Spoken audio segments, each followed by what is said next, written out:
Good morning students. Last class में हमने coordinate geometry जो हमारा 7 चैप्टर चल रहा था उसको कंप्लीट किया है with distance formula, section formula और एरिया ऑफ ट्रायंगल। ठीक है, उसके ऊपर हमने स्टैंडर्ड क्वेश्चन भी काफ़ी डिस्कस किए हैं। अब हम नया चैप्टर स्टार्ट करते हैं। क्या नेम है? प्रोबेबिलिटी। 9th क्लास में आप इसके बारे में रीड भी कर चुके हैं। प्रोबेबिलिटी क्या रहेगी? किसी भी चीज़ की होने की कितनी संभावना है, चांसेस कितने हैं, वो चीज़ हम प्रोबेबिलिटी के अंदर बताएंगे। ठीक है, तो ये इसका मीनिंग रहेगा। मैथमेटिकली लैंग्वेज क्या होगी, इसको आप किससे डिनोट करते हो? पीई। जैसे आपका हमने क्वाड्रेटिक पोलिनोमियल में देखा था पीएक्स, इसको क्या रीड करोगे? पोलिनोमियल इन वेरिएबल एक्स। इसी तरह से हम पीई प्रोबेबिलिटी के अंदर क्या रीड करेंगे? Probability of an event. E से क्या डिनोट करते हो आप? इवेंट। ओके, तो किसी भी इवेंट के होने की कितने चांसेस हैं वो हम प्रोबेबिलिटी के थ्रू बता सकते हैं। जैसे आप अपने डेली लाइफ में भी यूज करते होगे, ये काम इतने % हो भी सकता है और नहीं भी हो सकता, टुडे रेन होगी या नहीं होगी। तो ये जो एग्जांपल हैं डेली लाइफ के, इनके अंदर आप प्रोबेबिलिटी का कंसेप्ट काफ़ी यूज कर सकते हो। तो देखिए पीई क्या होता है? Probability of an event, number of all outcomes, यानी कि कितने चांसेस है उसके टोटल नंबर वो रखोगे, डिवाइड किससे कर दोगे, उसके पॉसिबल आउटकम्स कितने हैं। तो ये फॉर्मूला रहेगा प्रोबेबिलिटी निकालने का। अब इस प्रोबेबिलिटी की कुछ आपकी बेसिक्स प्रॉपर्टी हैं। तो सबसे पहली प्रॉपर्टी क्या है?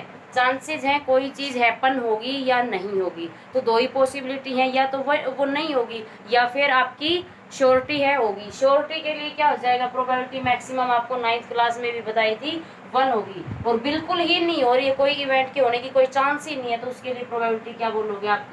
0 बोलोगे। तो यहाँ से कुछ हाफ चांसेस, एक दो हैपेंड ऐसा हो जाता है, एक दो इंसिडेंट ऐसा हो जाता है जिसके 50-50 आप चांसेस बोलते हो, 40-60 का रेशियो आप अगर बोलते हो, तो वहाँ से प्रोबेबिलिटी क्या है? इन दोनों नंबर्स के बीच में लाई गिरेगी, 0 और 1 के। सो प्रॉपर्टी क्या कहती है आपकी? प्रोबेबिलिटी मिनिमम वैल्यू के साथ कितनी है? 0, और मैक्सिमम वैल्यू के साथ कितनी है? 1। किसी इवेंट के लिए इन दोनों के बीच में भी हो सकती है। ओके, नेक्स्ट प्रॉपर्टी क्या है? Probability of happening an event and not happening of an event. Total क्या देगा आपका? 1 देगा, क्योंकि मैक्सिमम प्रोबेबिलिटी क्या है आपकी? 1 होगी। अगर कोई इवेंट हो रहा है और या फिर कोई इवेंट नहीं हो रहा, तो दोनों को जोड़ के आपकी प्रोबेबिलिटी कितनी मिलेगी? 1 होगी। तो ये आपकी सेकंड प्रॉपर्टी है।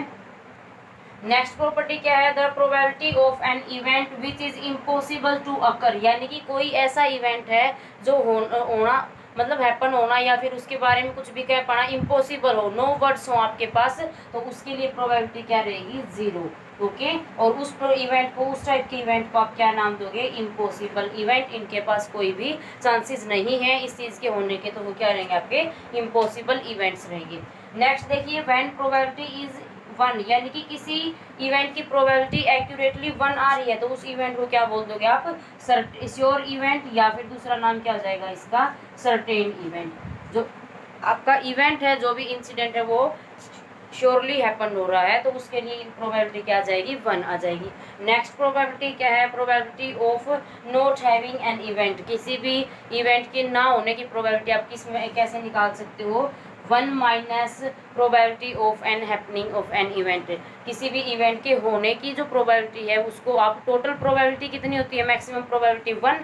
सो 1 में से अगर उस वैल्यू को आप सब्ट्रैक्ट कर दोगे तो उसके ना होने के चांसेस आपको पता लग जाएंगे। और ये प्रॉपर्टी किस फॉर्मूले से आई आपकी? ये प्रॉपर्टी इस फॉर्मूले की हेल्प से है।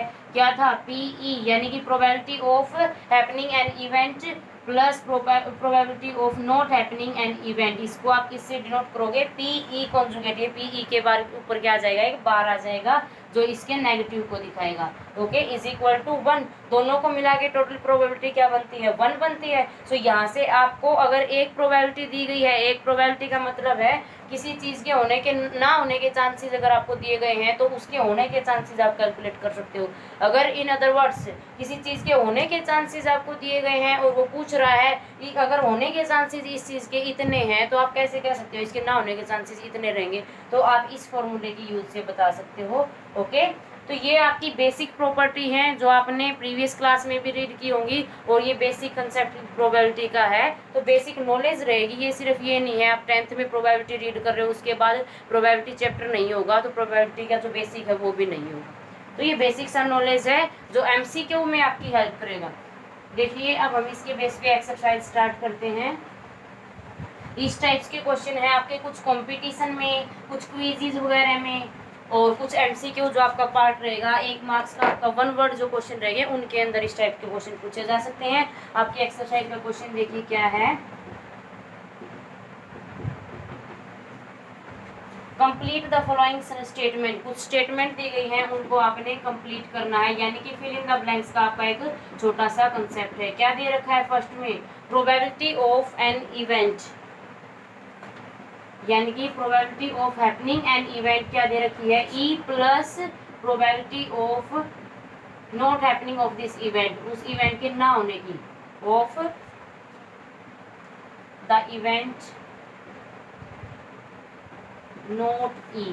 ये नोट ई को जब इन्वर्टेड कॉमा के अंदर बंद किया गया, इसका मतलब ये किसी इवेंट के होने की प्रोबेबिलिटी प्लस किसी इवेंट के ना होने की प्रोबेबिलिटी, टोटल रिजल्ट किसके इक्वल रहेगा, ये आपसे पूछा गया है। अभी हमने प्रॉपर्टी डिस्कस की है, दोनों मिलके किसके इक्वल रहेंगी, आपकी 1 के इक्वल रहेंगी। ओके, तो ये कुछ नहीं है, ये किसी इवेंट के होने की प्रोबेबिलिटी है और ये ना होने की प्रोबेबिलिटी है। नेक्स्ट देखिए, the probability of an event that can not happen, probability of an event, ऐसा इवेंट जो हो ही नहीं सकता, तो उस इवेंट को क्या बोलोगे, impossible event. The probability of an event that is not happen, तो उस इवेंट को क्या बोलोगे आप, इम्पॉसिबल इवेंट। और यहाँ पे उस इवेंट की क्या पूछी गई है, प्रोबेबिलिटी पूछी गई है, तो प्रोबेबिलिटी क्या रहेगी आपकी, 0 रहेगी। And such event is called, आपको ये भी पूछा गया है, ऐसे इवेंट को आप क्या बोलोगे, हमने अभी प्रॉपर्टीज के अंदर किया है इम्पॉसिबल इवेंट। इसी तरह नेक्स्ट के अंदर पूछा गया है, the probability of an event that is certain to happen, यानी कि जिसकी आपको श्योरिटी है ये चीज होगी, जरूर होगी, तो उसके बारे में आप क्या कह सकते हो, probability of an event which will be occurred, which is certain happen, यानी कि निश्चित होगा उसका होना, वो जरूर होगी, तो यहाँ से उसकी प्रोबेबिलिटी क्या बता सकते हो, तो आपको बताया था ऐसे इवेंट को क्या बोलोगे, श्योर इवेंट या फिर सर्टेन इवेंट, और प्रोबेबिलिटी क्या है, जो मैक्सिमम प्रोबेबिलिटी होती है आपकी 1। The sum of the probability of all the elementary events of an experiment is, total जो एक्सपेरिमेंट रहेंगे किसी भी चीज पर और उसकी आप अलग अलग प्रोबेबिलिटी निकाल रहे हो, तो उनका सम क्या रहेगा। फॉर एग्जांपल मैं आपको एक कॉइन देती हूँ और उसमें आपको पूछा जाता है, कॉइन को जब आप टॉस करते हो तो उसकी हेड और टेल आपको पता है 2 ही चीज आएंगी, या तो हेड आ सकता है या फिर टेल आ सकता है, दोनों की इक्वल प्रोबेबिलिटी रहेगी, तो वहां से आपने बताना है दोनों की प्रोबेबिलिटी के क्या क्या चांसेस है, ये तो हेड होगा या फिर टेल होगा। हेड के भी कितने चांस हैं, 1/2, और 1 टेल के भी कितने चांस हैं, 1/2। ओके, 2 पॉसिबिलिटी थी आपके पास, या हेड आएगा या टेल आएगा। जैसे ही आपने कॉइन को उछाला है तो आपके पास सिर्फ एक ही रिजल्ट आएगा, सो उस रिजल्ट के लिए क्या लिखते हो, 1, और जो टोटल कितने में से आया है, 2 में से आया है, तो इसका मतलब 1/2 क्या है, हेड आने की प्रोबेबिलिटी है, और 1/2 ही क्या रहेगी, टेल आने की प्रोबेबिलिटी रहेगी। दोनों का सम, दोनों को आपने ऐड करना है, वो किसके इक्वल रहेगा, 1/2 प्लस 1/2 क्या देगा आपको, 1 प्लस 1/2 यानी कि 2/2। इसका मतलब जो हेड कॉइन के लिए जो पॉसिबल चांसेस थे, हेड और टेल के चांसेस थे, दोनों की आपने इंडिविजुअली प्रोबेबिलिटी निकाली है, दोनों को आपने जब सम किया है तो जो करेक्ट आपकी प्रोबेबिलिटी है वो क्या आई है, 1। तो यही पूछा गया है, sum of all experiment, all probability of elementary experiment of an event, तो वो क्या रहेगा आपके पास, 1 रहेगा। The probability of an event is greater than or equal to and less than or equal to, क्या पूछा गया है, the probability of an event is greater than or equal to और लेस देन और इक्वल टू, इसके बीच में आपसे value मांगी गई है, यानी कि किससे प्रोबेबिलिटी बड़ी होगी और किससे छोटी होगी। तो आपको पता है पीई किससे बड़ा रहेगा, लेस देन इक्वल टू 1 और ग्रेटर देन इक्वल टू 0। तो कैसे लिखोगे, probability of an event, okay, तो यहाँ पे क्या रहेगा आपका 0 और ये क्या देगा 1। तो ये आपने फिलअप करना है, probability of an event is greater than equal to and less than equal to, इसका मतलब किससे बड़ी रहेगी और किससे छोटी रहेगी, तो बड़ी किससे होगी 0 से और छोटी किससे रहेगी 1 से। तो इसको आपने मैथमेटिकली लैंग्वेज में रिप्रेजेंट करके दिखाना है। सेकंड क्वेश्चन देखिए क्या है, Which of the following experiments have equally likely outcomes? तो सबसे पहले समझिए इक्वली लाइकली आउटकम्स कौन से होते हैं। Equally likely outcomes. आउटकम्स का मतलब है उसके अंदर टोटल चांसेस कितने रहेंगे। लाइकली का मतलब क्या है, सेम जैसे। इक्वल का मतलब है बिल्कुल इक्वल रहे। तो प्रोबेबिलिटी जिनकी इवेंट्स की, जिन आउटकम्स की बिल्कुल सेम रहेगी उनको क्या बोलोगे आप, equally likely outcome. For example आपको डाई दी जाती है, फेयर डाई जो हम डिस्कस करते हैं, उसके अंदर क्या क्या नंबर होंगे, 1 2 3 4 5 6। तो अगर मैं यहाँ पे पूछूं किसी डाई को अगर मैं रोल कर रही हूँ तो उसके ऊपर 3 आने के कितने चांसेस हैं, तो आप क्या बोलोगे, 3/6 यानी कितना रहेगा, 1/2 ही चांसेस है ना। अगर उसके अंदर आपको बोला जाए 5/6 तो उसके लिए क्या रहेगा, 1/6 ही चांसेस रहेंगे।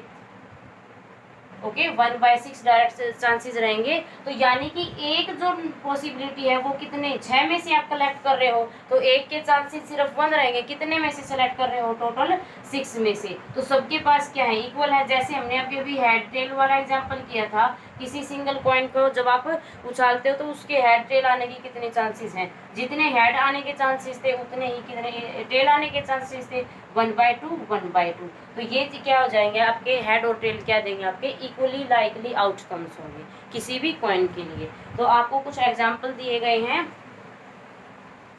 सबसे पहला एग्जांपल क्या है, a driver attempts to start a car, the car starts और डज नॉट स्टार्ट। कोई ड्राइवर है वो कार को स्टार्ट करना चाहता है, तो कार स्टार्ट होगी या नहीं होगी ये आपने बताना है। इक्वली होगा, यानी कि जितने चांसेस उसके स्टार्ट होने के हैं उतने ही चांसेस उसके स्टार्ट ना होने के।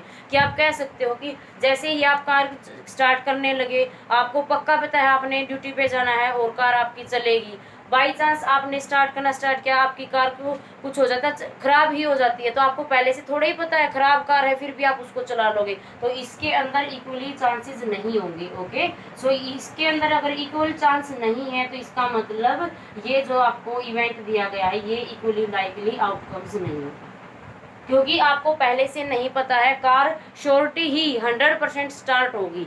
ठीक है, इसी तरह नेक्स्ट है, a player attempts to shoot a basketball, see or he shoots or misses the shoot. कोई बास्केटबॉल का अगर प्लेयर का एग्जांपल हम लेते हैं तो आपको क्या श्योरिटी है, या फिर आप कह सकते हैं कि वो मैच के अंदर गया है खेलने के लिए, ग्राउंड पे जब उसने उतरा है, वो ग्राउंड पे गया है, तो वो पक्का श्योर है वो खेलेगा ही खेलेगा। तो ये आप श्योर नहीं कह सकते, क्योंकि यहाँ पे प्लेयर की जो एबिलिटी है उस पर डिपेंड रहेगा। ठीक है, प्लेयर्स एबिलिटी, अगर शूट आ रहा है वो शूट को मिस भी कर सकता है, शूट को हर शूट को वो शूट भी कर सकता है, तो ये किस पे डिपेंड है, उसकी एबिलिटी के ऊपर डिपेंड है, और एबिलिटी को आप चांसेस के अंदर नहीं ले सकते।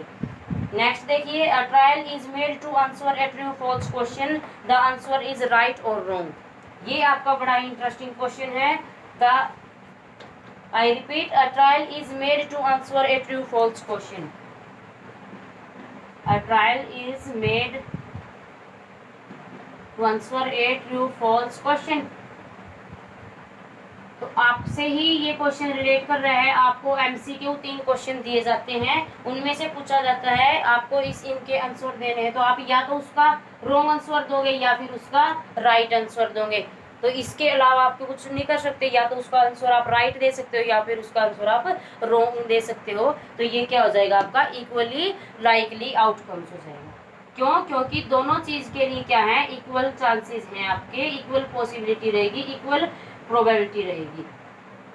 जितने चांसेस, अगर आप उसको, ऐसा तो नहीं है पहले आपने उसको आंसर को राइट कर दिया, उसके बाद आप उसको उसी टाइम पे रॉन्ग करके वापिस से नंबर गेन करोगे, तो यहाँ से ऐसा कोई चांस नहीं है, पहले आप राइट के नंबर लोगे फिर उसको रॉन्ग करवाने जाओगे। कोई इतना ऑनेस्टली नहीं होगा, बहुत ही कम होंगे जो बच्चे राइट होने के बाद और या फिर रॉन्ग होने के बाद नंबर लेना चाहेंगे।